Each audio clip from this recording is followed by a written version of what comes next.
বিসমিল্লাহির রহমানির রহিম। প্রিয় কৃষক ভাইয়েরা, আসসালামু আলাইকুম। আমি কৃষিবিদ রাজা মোহাম্মদ মাসুম।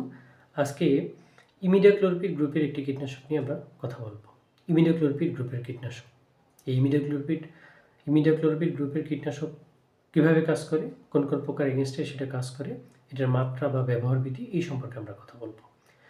ইমিডাক্লোরপিড গ্রুপের যে কীটনাশক বা এই কীটনাশক মূলত স্পর্শক, পাকস্থলী এবং ট্রান্সলিমিনার গুণসম্পন্ন এবং এর সাথে এটি নিওনিকোটিনয়েড শ্রেণীর অন্তঃবাহী কীটনাশক।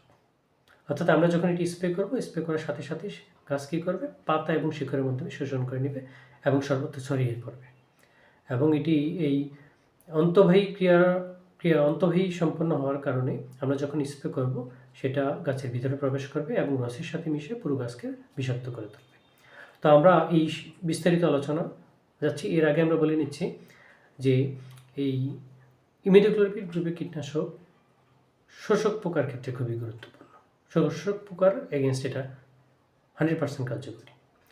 তো আমরা যদি এই কৃষিক্ষেত্রে যে মারাত্মক ক্ষতিকর পোকামাকড়গুলো আছে এগুলোকে যদি আমরা দুইটা ভাগে ভাগ করি, একটি শোষক পোকা, একটি ভাগে যেই পোকাগুলো গাছের রস চুষে খায়, খেয়ে জীবনযাপন করে সেগুলো, অন্যটি হচ্ছে যে কুড়ে খাওয়া পোকা, যেগুলো গাছের পাতা, ফুল, ফল ছিদ্র করে বা চিবিয়ে খায়, এই পোকা। তো আমরা দেখতে পাচ্ছি যে শোষক পোকা যদি সকল ক্ষতিকর পোকামাকড়গুলোর, কৃষিক্ষেত্রে যে ক্ষতিকর পোকামাকড়গুলো এগুলোর অর্ধেক হয়, তাহলে কিন্তু এই অর্ধেক পোকামাকড়গুলি কন্ট্রোল করা সম্ভব এই একটি গ্রুপের কীটনাশক দিয়ে। ইমিডাক্লোরপিড গ্রুপের কীটনাশক দিয়ে কিন্তু এই শোষক পোকাগুলোকে কন্ট্রোল করা সম্ভব। এই ইমিডাক্লোরপিড গ্রুপের ব্যবহার ব্যাপক। যেমন 1999 সালের একটি পরিসংখ্যান বলছে যে পুরো বিশ্বে সর্বোচ্চ ব্যবহৃত কীটনাশক হচ্ছে ইমিডাক্লোরপিড 1999 সালে। তো শোষক পোকা যেহেতু টোটাল যে পোকামাকড় আছে, ক্ষতিকর পোকামাকড়, কৃষিক্ষেত্রে তার অর্ধেক যদি হয়, একটি ভাগ হয়, তাহলে কিন্তু এই একটি ভাগের শোষক পোকা বা একটি ভাগের পোকামাকড়কে আমরা একটি গ্রুপের কীটনাশক দিয়ে কন্ট্রোল করতে পারছি। ইমিডাক্লোরপিড এতটা গুরুত্বপূর্ণ। তো ইমিডাক্লোরপিড কীভাবে কাজ করে, কয়টি উপায়ে, কতগুলো উপায়ে কাজ করতে পারে, আমরা সেগুলো পূর্বে বলেছিলাম, এখন বিস্তারিত বলছি। যে এই কীটনাশকটি হচ্ছে পদ্ধতিগত বা সিস্টেমিক বা প্রবাহমান কীটনাশক।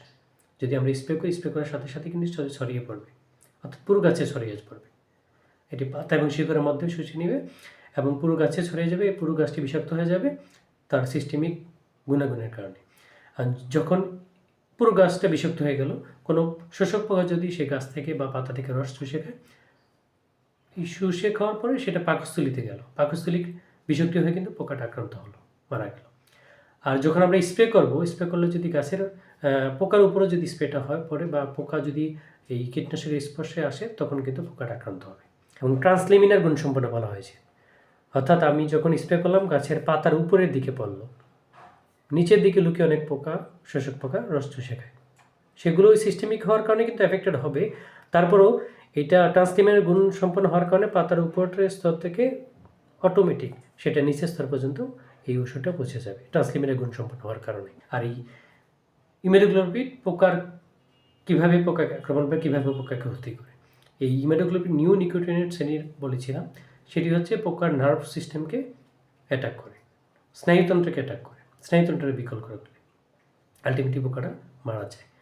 তো এই ইমিডাক্লোরপিড পোকাকে, তার নার্ভ সিস্টেমকে দুর্বল করে দেয়, ব্যাঘাত ঘটায় নার্ভ সিস্টেমের, আলটিমেটলি পোকাটি মারা যায়। ইমিডাক্লোরপিড শোষক পোকার এগেনস্টে কার্যকরী, 100% কার্যকরী। তো কোন কোন পোকার এগেনস্টে কার্যকরী, আমাদের কৃষিক্ষেত্রে যে শোষক পোকা যদি আমরা একটি ভাগ আগেই বলেছিলাম, তো আলটিমেটলি অনেক ধরনের, যত ধরনের শোষক পোকা আছে সবগুলো নিয়ে আমরা আলোচনা করা সম্ভব নয়। কৃষক ভাইরা যেসব পোকার সম্মুখীন বা তার ফসলের ক্ষতির সম্মুখীন বেশি হয়, এই কিছু পোকা নিয়ে আমরা কথা বলবো। যেমন এফিড, পৃথিবীতে প্রায় 4400 প্রজাতির এই পোকা আছে। সাদা মাছি, সবুজ মাছি বা কালো মাছি এগুলো অন্তর্ভুক্ত। তো কৃষিক্ষেত্রে প্রায় 250 প্রজাতির এফিড, যেগুলো মারাত্মক ক্ষতিকর। এই পোকাগুলো কিন্তু এই কীটনাশকের ইমিডাক্লোরপিডের ব্যবহারের মাধ্যমে কিন্তু কন্ট্রোল করা পসিবল। জাপ পোকা, যেটা কিন্তু জাপ পোকার কন্ট্রোল ইমিডাক্লোরপিড, এটা কিন্তু সবাই আমরা জানি, খুবই কার্যকরী। আর এই জাপ পোকা নিয়ে আরেকটু কথা বলবো আমরা। তো এর আগে জাপ পোকা, এই এপিড, তারপর জেসিড, থ্রিপস, এগুলো কিন্তু শোষক পোকা, এগুলোর ক্ষেত্রে কিন্তু ইমিডাক্লোরপিড কার্যকরী। তো এই জাপ পোকা যে বলেছিলাম, যে জাপ পোকা বা এপিড, জেসিড, এগুলো কিন্তু শুধুমাত্র শোষক পোকা না, এগুলো শোষক পোকা পোকা হিসাবে ফসলের ক্ষতি করে, সাথে কিন্তু এগুলো ভেক্টর হিসাবে, ভাইরাসের ভেক্টর হিসাবে কাজ করে। যে লিপকাল ভাইরাস, ফসলে লিপকাল ভাইরাস, মরিচে, টমেটো গাছ, এগুলো কিন্তু খুবই ব্যাপক আকারে হয়। এই লিপকাল ভাইরাস কিন্তু এই এপিডস অ্যাসিড এগুলা বহন করে যেই গাছে এটা বসলো বা যে গাছ থেকে রস চুষে গেলো, আলটিমেটলি গাছটা কিন্তু এফেক্টেড হলো লিপকাল ভাইরাসে। আর এই লিপকাল ভাইরাস এমন একটা মারাত্মক ক্ষতিকর রোগ ভাইরাস, যেটা একটা গাছে হলে ওই জমিতে এই পোকার মাধ্যমে পুরো জমিতে কিন্তু ছড়িয়ে যাবে। সো প্রথমত আপনাকে এই পোকা কন্ট্রোল করতে হবে, তাহলে কিন্তু আপনার এই ভাইরাস বা ভাইরাসজনিত রোগ যেগুলো আছে সেগুলো কিন্তু কন্ট্রোল করা পসিবল। সো এফিডস অ্যাসিড এবং থ্রিপস, সাথে কিন্তু কারেন্ট পোকাও কিন্তু ইমিডাক্লোপিড গ্রুপের বা ইমিডাক্লোপিড কীটনাশকের মাধ্যমে কন্ট্রোল করা সম্ভব। কারণ হচ্ছে কারেন্ট পোকা কিন্তু ধান গাছের একবার গোড়ায় বসে বসে রস চুষে খায়, এটি একটি শোষক পোকা, বাদামি গাছপরিং। তো গোড়ায় যেহেতু বসে খায়, ওই সিস্টেমিক গুণ থাকার কারণে সেটা কিন্তু পুরো গাছ কিন্তু বিষাক্ত করে তোলে। আমরা যখন স্প্রে করবো বা জমিতে দিব, আলটিমেটলি যখন রস চুষে খাবে, এটা কিন্তু পাকস্থলী থেকে বিষাক্তের মাধ্যমে এই পোকাটাও মারা যাবে বা এই পোকাটা কন্ট্রোল করা পসিবল ইমিডাক্লোপিড গ্রুপের কীটনাশকের মাধ্যমে। সাথে সাথে অনেক ধানের জমিতে নেমাটোডের আক্রমণ দেখে, সেক্ষেত্রে যদি আমরা প্রতি বিঘায় 50 মিলি প্রয়োগ করি, তাহলে কিন্তু এই মাটির পোকা বা নেমাটোড কন্ট্রোল করা পসিবল। তো ইমিডাক্লোপিড গ্রুপের এই কীটনাশক কিন্তু শোষক পোকার এগেছে, যেমন আমের হোপার, খুবই মারাত্মক ক্ষতিকর পোকা, যেগুলো কিছুদিন পরেই কিন্তু এই জানুয়ারির শেষের দিকে কিন্তু আমের যখন মুকুল আসা শুরু করবে, তখন কিন্তু এই হোপার পোকা কিন্তু এখন ওয়েট করে আছে যে কখন মুকুল আসবে, তখন মুকুল থেকে মুকুলের রসগুলো চষে খাবে, আলটিমেটলি মুকুলগুলো শুকিয়ে যাবে এবং মুকুল ঝরে যাবে, সেখান থেকে কিন্তু আর ফল হচ্ছে না। শোষক পোকা, ছোট ছোট পোকা, এগুলো এত ক্ষতিকর বা আমরা অনেক সময় নেগলেক্ট করি। এরকম হচ্ছে যে এই শোষক পোকা তার দেহের তুলনায় 20 থেকে 80 গুণ পর্যন্ত বেশি পরিমাণ চুষে খায় দৈনিক ওজনে। তার ওজনের থেকে 20 থেকে 80 গুণ পর্যন্ত বেশি রস চুষে নেয়। তো আলটিমেটলি যদি একটা গাছের সকল রস তারা চুষে খেতে পারে, কিন্তু এই রস চুষে নেয়, গাছটা কিন্তু একবার দুর্বল হয়ে যাবে, গাছ কিন্তু আর প্রোডাক্টিভ থাকবে না, এই গাছ থেকে কিন্তু আপনি আর প্রোডাকশন পাচ্ছেন না।